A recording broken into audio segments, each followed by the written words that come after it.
կողմերից յուրաքանչյուրը չի կարող չգիտակցել մի պարզ բան, որովհետև դա շատ միանշանակ է, որ այդ խաղաղությունը կարող է լինել իրական, լինել երկարաժամկետ, փոխանցվել սերունդներին այն պարագայում եւ պայմաններում, եթե առնվազն գոնե կարմիր գծերի մակարդակով երկուսի կողմի շահերն էլ արտացոլված են։ Ընդունում ես թե չէ։ Ընդունեցի։ Լավ։ Հիմա, եթե սա հասկանում է կողմերից յուրաքանչյուրը, բայց գնում է այլ ճանապարհով,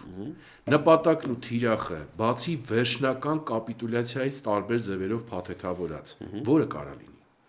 Որևէ այլ նպատակ կարող է սրա տակ տեսնել։ Կարող է, ես կարող եմ տեսնել։ Խնդրեմ։ Եթե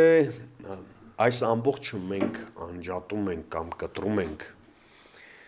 ձևավորվող պատմաքաղաքական խոսույթից, նարատիվից, հատկապես խոսքը վերաբերվում է մեր տարածաշրջան կամ այդ քո ասած X տարածաշրջանում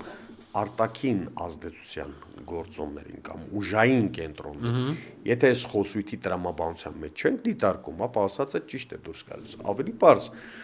այսինքն կարող է ասել, որ սա խաղաղություն չէ, լավ, խաղաղություն չեք անվանում, կապիտուլյացիա է, ուրեմն մեզ պարտադրվել է, բայց ոչ